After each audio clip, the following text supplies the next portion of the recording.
a tanker on fire in the world's most important oil channel. A ceasefire declared over by the President of the United States, and $250 billion just bet on the future of AI chips, all in the last 7 days. Here's what actually happened in the world this week. This week, the world tested what happens when agreements meet reality. Some held, some didn't. We'll take you through 6 stories, from a collapsing ceasefire to a peace process taking a real step forward, to 2 disasters that tested emergency response on opposite sides of the planet, to a $250 billion bet on AI chips, and finally, 4 astronauts who just went farther from Earth than any humans in history. Our first story: the ceasefire between the United States and Iran has effectively collapsed. On July 7th, Iran's Revolutionary Guard Corps fired missiles at commercial tankers moving through the Strait of Hormuz, including the Qatari-owned LNG carrier Al Rekayat. The ship caught fire and, according to G-Captain, was reported at risk of exploding. In response, the United States struck roughly 80 Iranian military targets on July 8th, and about 90 more the following day, according to Al Jazeera and The Washington Post, aimed at degrading Iran's ability to threaten the strait. President Trump declared the June ceasefire over. Iran's IRGC, for its part, said it struck U.S. bases in Kuwait and Bahrain and threatened further retaliation, according to CNN. You've probably filled a car with gas this week without thinking about where it came from. Here's why this matters beyond the region. Roughly a fifth of the world's oil passes through the Strait of Hormuz. A wider disruption here doesn't stay local. It reaches every gas pump on Earth. That's one fragile deal breaking. Half a world away, in Gaza, a different deal took a step forward. On July 6th, Hamas announced it was dissolving the body that has governed Gaza since it seized control back in 2007. That clears the way for the National Committee for the Administration of Gaza, a technocratic body formed in January under UN Security Council Resolution 2803 as part of the US-backed peace plan, to take over day-to-day administration, led by Acting Commissioner Ali Abdel Hamid Shaath. It's a concrete, if partial, step toward implementing last October's ceasefire and peace plan, though Hamas's disarmament remains unresolved. Not everyone is convinced.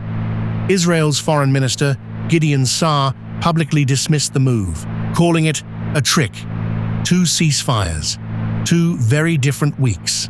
Now, to 2 disasters that tested emergency response on opposite sides of the planet. Our next story is a hard one, and the numbers are still moving.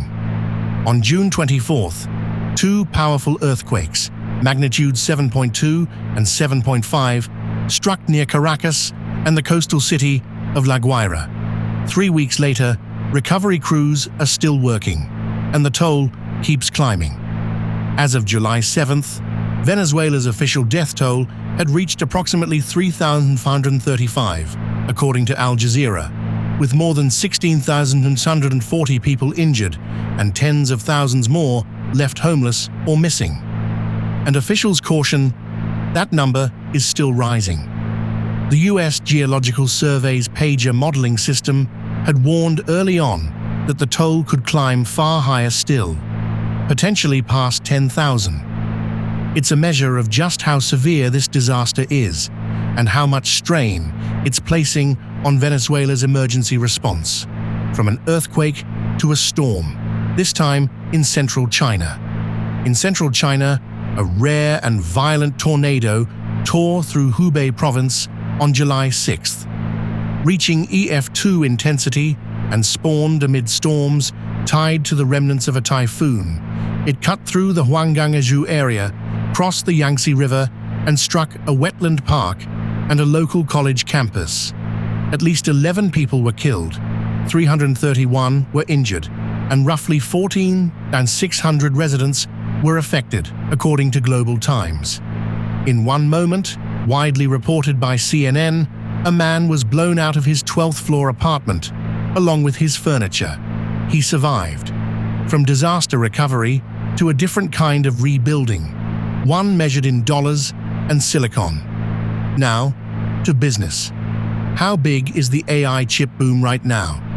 Big enough that one company just raised its own bet by $50 billion. Micron Technology announced on July 9th it will invest more than $250 billion in U.S. chip manufacturing through 2035, up from a $200 billion pledge just last year, driven by soaring demand for the memory chips that power AI systems.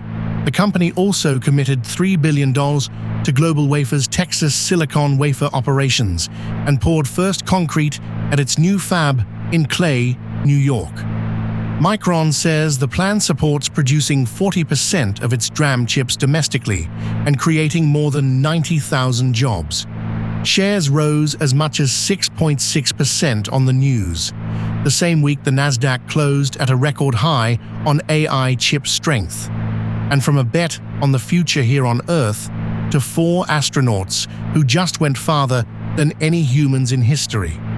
This week, NASA's astronauts came home. Not from space, but to their spaceship.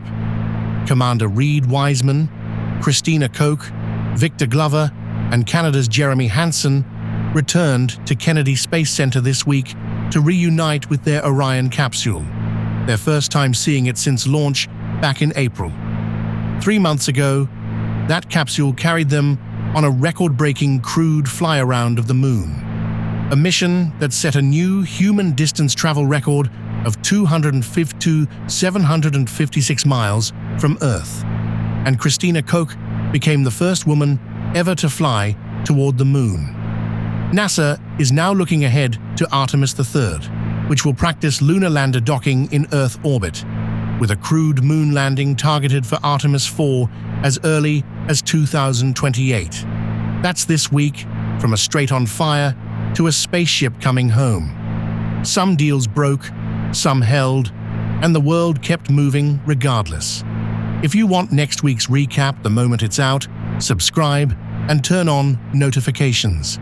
This has been your World Recap from the Curiosity Desk. See you next week.